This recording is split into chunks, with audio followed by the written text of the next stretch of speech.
Biscuit Chandra. ஒன்றும் இல்லை, என்னைக்காவது ஒகேஷ்னலாக தான் சாப்பிடுவேன். இன்னைக்கு டென்ஷனாக இருக்குல்ல, அதான். நீ வேணா ஒரு ஸ்மால் போடுறியா? ஒரு ஸ்மால். உனக்கு டென்ஷன்லாம் போயிடும். ஒரு சின்ன ஸ்மால் வேண்டாமா? ஒன்றும் இல்லை, நமக்கு ஃபர்ஸ்ட் நைட்டில் அது ஸோ கொஞ்சம் டென்ஷன் ஜாஸ்தி ஆகிடுச்சு. உனக்கு என்ன? தேங்க்யூ.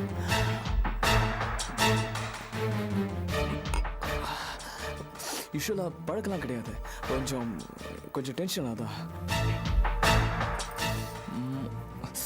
நீ வேற நிற்கிற, வா.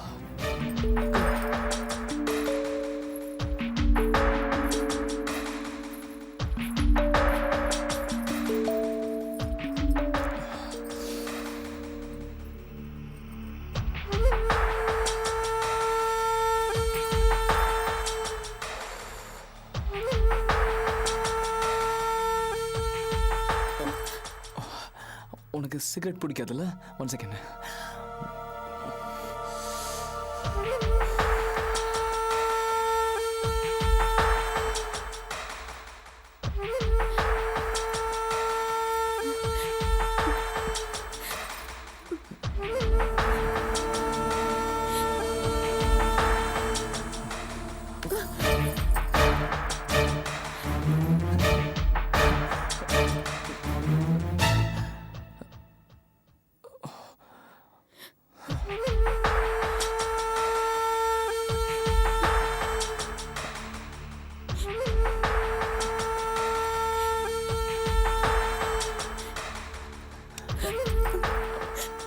சாரி, ரொம்ப ஹார்டாக பிடிச்சிட்டல.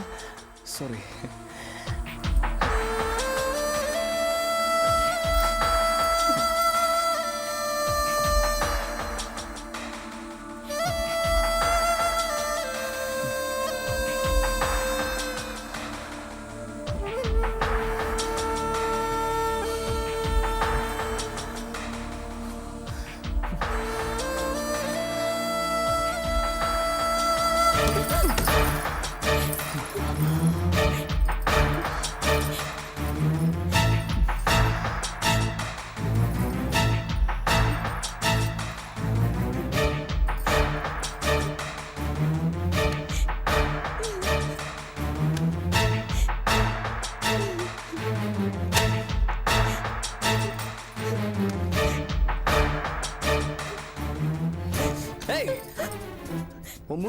உன் மூஞ்சி கண்ணாடியில் பார்த்திருக்கியா? உன் மூஞ்சி கண்ணாடியில? ஓ அந்தஸ்துன ஏன் அந்தஸ்துன? காலேஜ் வாட்ச்மேன் கூட உன்னை கல்யாணம் பண்ணிக்க மாட்டான். அப்படி ஒரு கிராமம், பிச்சைக்கார ஃபேமிலி. இப்படி ஒரு பங்களா, காஸ்ட்லி பெட். கூச்சமால உனக்கு? என்ன சொல்றீங்க சதீஷ்? நம்ம 2 பேரும் லவ் பண்ணதெல்லாம் மறந்துட்டீங்களா? ஆமா, பெரிய லவ். நம்ம கூட காலேஜ்ல எத்தனை பசங்க படிச்சாங்க, அதுல எத்தனை ஏழை பசங்க பின்னாடி சுத்துனாங்க. அதுல ஒருத்தனையாவது நீ திரும்பி பாத்தியா? இல்லையே. என்னதானே பார்த்த? ஏன்னா நான் பணக்காரன். எனக்கு உங்களை தான் பிடிச்சிருந்தது. ஏன்டி பிடிக்காம போவோம்? ஏன்னா என்கிட்ட பணம் இருக்குல்ல, அதான்டி உனக்கு பிடிச்சிருக்க.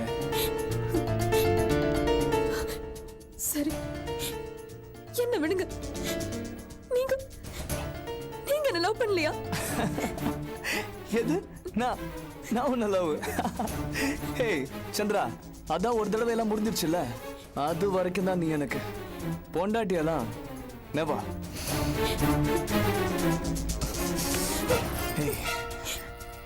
என்ன கம்பல் பண்ணி கல்யாணம் பண்ணிக்கிட்ட. இனி நீ ஒரு நிமிஷமும் என் கூட சந்தோஷமா வாழ முடியாது. இனிமே நான் எப்பவுமே உன்கிட்ட இப்படி தாண்டி இருப்பேன். அனுபவை.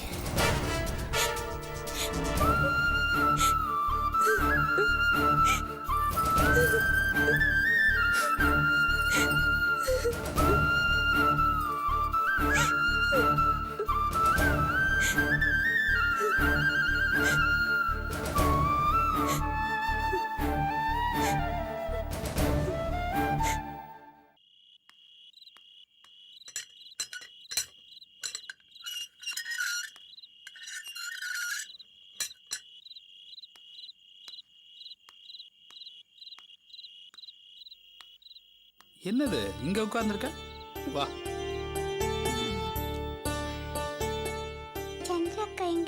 சந்திராக்கா அவங்க புருஷனோட போயிட்டாங்க. அப்ப என் கூட விளையாடுறதுக்கு உன் கூட நான் விளையாடுறேன். ம்? ஓ.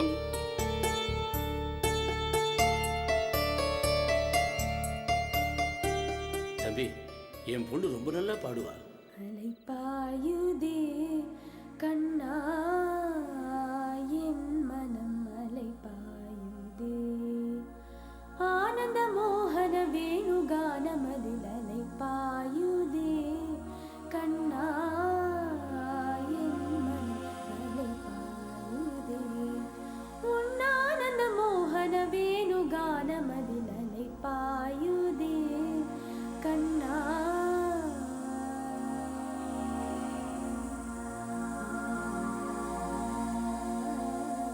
பாவி, நீ நல்லா இருப்பியா? செய்யக்கூடாத காரியத்தை செஞ்சுட்டு வந்து என் மானத்தை வாங்கிட்டிய. நீலை பெயராத இந்த கழுதை இன்ஜினியரிங் படிக்கணும்னு சொன்னாடேன்னு பட்டணத்துக்கு அனுப்பிச்சு வச்சேன். இந்த கழுதை ஒரு கேடுகட்ட பயலோட சுத்தி கேவலமான காரியத்தை பண்ணிட்டு வந்து நிக்கிறாளே. என்ன மன்னிச்சிடுங்கண்ணா. மிக வினோதமான முரளிதர அண்ணா, அண்ணன் சொல்ற, ஒரு அண்ணனுக்கு தங்கச்சி கல்யாணத்தை நடத்துறதை விட வேற வேலை என்ன இருக்கு சொல்லு? உன்னானந்த மோகன வேணுகானமதில் பாயுதே கண்ணா.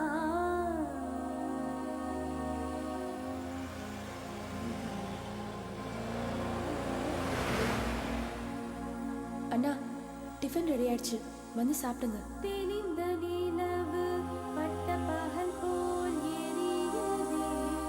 தெளிந்த நிலவு பட்ட பகல் போல் எரியுதே.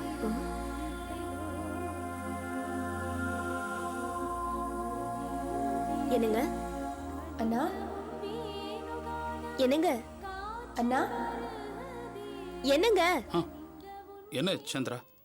சந்திராவா? என்ன நினைப்புல இருக்கீங்க?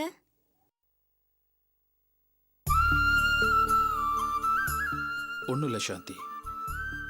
இந்த உலகத்திலேயே என்னை முத அண்ணான்னு உறவு சொல்லி கூப்பிட்ட ஒரு பொண்ணு சந்திரா. அவ கொஞ்ச நாள் இந்த வீட்டில் இருந்துட்டு போனது ஏதோ ஒரு பெரிய சேஞ்ச் வந்த மாதிரி ரொம்ப வெறுமையா இருக்குல்ல? நமக்கே இப்படி இருக்க, ஒரு குழந்தைய பெத்து வளர்த்து 20-22 வயசுல கல்யாணம் பண்ணி கொடுத்து பிரியிறாங்களே பெத்தவங்க, அவங்கள நினைச்சா ரொம்ப கஷ்டமா இருக்கு.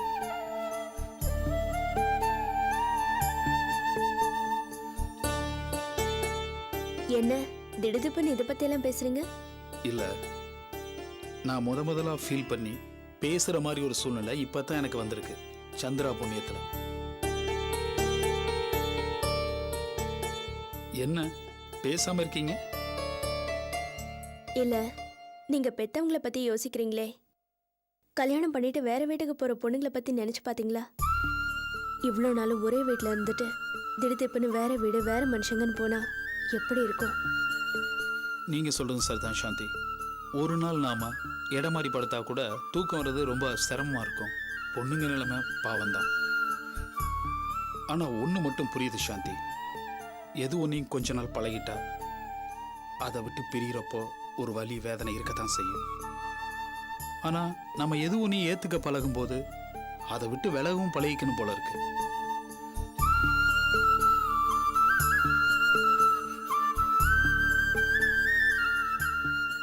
அடுத்தது நீங்க தான். உங்க புருஷன் வந்துட்டா உங்களை அவர் கூட அனுப்பிச்சு வச்சிரும். ஒரு சுமைய இறக்கி வச்ச நிம்மதி எனக்கு இருக்கும். கொஞ்ச நாள் இருந்துட்டு போன சந்திராவோட பிரிவையே நீங்க எவ்வளோ ஃபீல் பண்றீங்க? கிட்டத்தட்ட 4 வருஷம் நானும் பாப்பாவும் உங்க கூட இருக்கோம். ஒருவேளை திடீர்னு என் ஹஸ்பண்ட் வந்து என்னை கூட்டிட்டு போயிட்டா எந்த மாதிரி ஃபீல் பண்ணுவீங்க?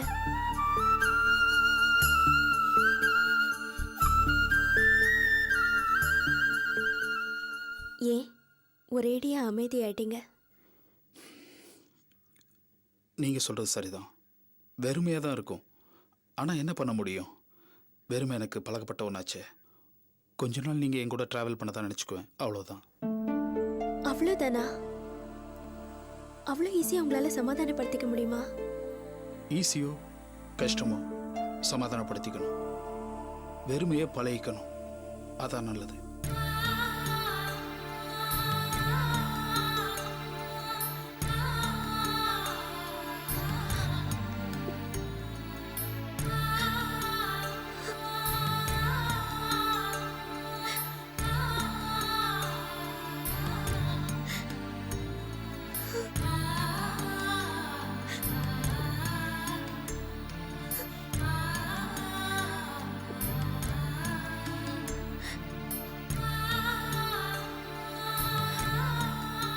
மாட்டேன், நான் போக மாட்டேன். இந்த உலகத்துல யார் வந்து கூப்பிட்டாலும் நான் உங்களை விட்டு போக மாட்டேன்.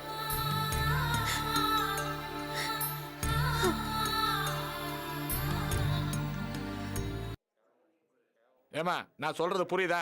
நான் இங்க என்ன சொல்லி கொடுக்கணும் அதே மாதிரி தான் உள்ள வந்து சொல்லணும். அப்புறம் நான் புருஷனை அங்க பார்த்தேன் இங்க பார்த்தேன் அப்படி இப்படின்னு ஏடா விடமா ஏதாவது உளறனேன்னு வை, கேஸ் விட்டு போடும். அப்புறம் நான் எதுவும் பண்ண முடியாது. சொல்றது புரிஞ்சுதா? இன்ஃபேக்ட் நான் உங்களை சரியா புரிஞ்சுக்கல. நீங்க ரொம்ப ஷார்ப். ஒரு ஆம்பளை வக்கீலை விட திறமைசாலியா இருக்கீங்க. இதை நான் புகழ்ச்சிக்காக சொல்லல, உண்மை சொல்றேன். ஆம்பளை வக்கீலுங்களை விட என்ன திறமைசாலின்னு சொல்றது புகழ்ச்சி இல்ல mister Bhaskar. It's an insult. என்ன சொல்றீங்க? வக்கீல்ல என்ன ஆம்பளை வக்கீல் பொம்பளை வக்கீல், நல்ல வக்கீல் கெட்ட வக்கீல் முட்டாள் வக்கீல் புத்திசாலி வக்கீல்னு இப்படிதான் பார்க்கணுமே தவிர அது என்ன பார்வை ஆம்பளை பொம்பளைன்னு. I'm sorry. என்கிட்ட வர கிளைண்ட்ஸ் ஆம்பளையா பொம்பளையான்னு நான் பார்க்கறது கிடையாது. they are my clients, அவ்வளவுதான். மற்றபடி அவங்க பேண்ட் ஷர்ட் போட்டு மீசை வச்சிருக்காங்களா இல்ல புடவை கட்டி போட்டு வச்சிருக்காங்களாங்கிறதுல அனாவசியமான விஷயம். ஆனா என்கிட்ட வர பல பேருக்கு நான் ஒரு பொண்ணா இருக்கிறதும் நான் ட்ரெஸ் பண்ற விதம் பேசுற பேச்சு இதெல்லாம் ரொம்ப டிஸ்டர்ப் பண்ணுது. குறிப்பா சில ஆம்பளை கிளைண்ட்ஸ். நான் பொதுவா சொன்னேன், உங்களை சொல்லல. It's okay.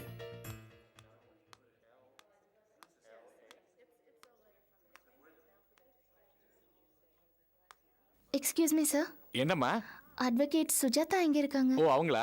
இப்படி ஸ்ட்ரைட்டா போங்க. Okay, thank you. அவ ரொம்ப ஸ்ட்ராங்கா இருக்கா. நீங்க ஆஸ் இட் இஸ் ப்ரொசீட் பண்ணுங்க. வாங்க அபி வாங்க.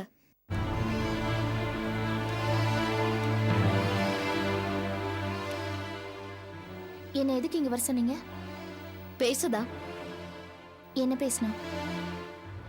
அதெல்லாம் இருக்கட்டும், முதல்ல என் ஆபீஸ்க்கு வந்திருக்கீங்க, உட்காருங்க.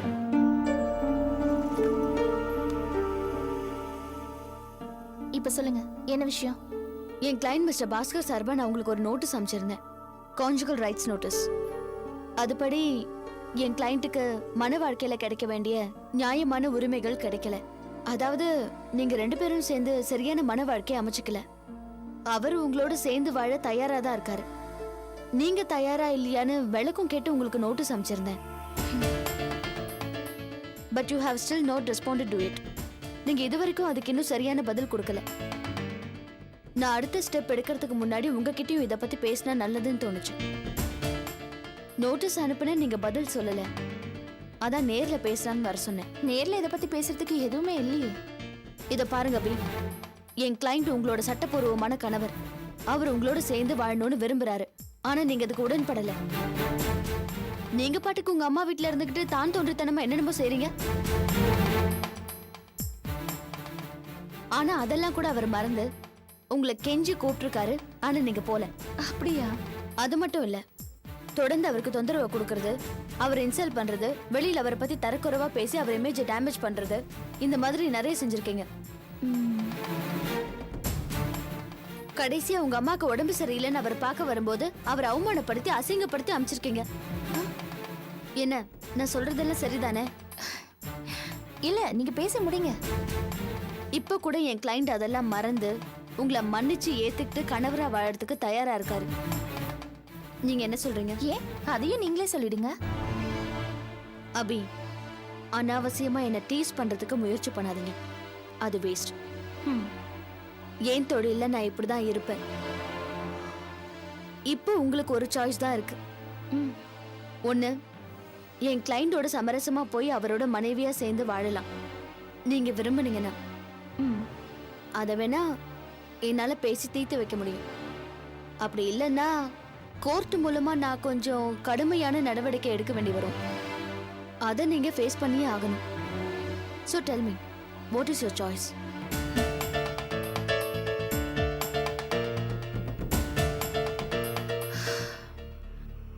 கோர்ட் மூலமா ஏதோ நடவடிக்கை எடுப்பேன்னு சொன்னீங்கல்ல, அது ஒண்ணுனா எடுத்துக்கங்க. சந்திக்கிறதுக்கு நான் தயாரா இருக்கேன். ஓகே, பாய்.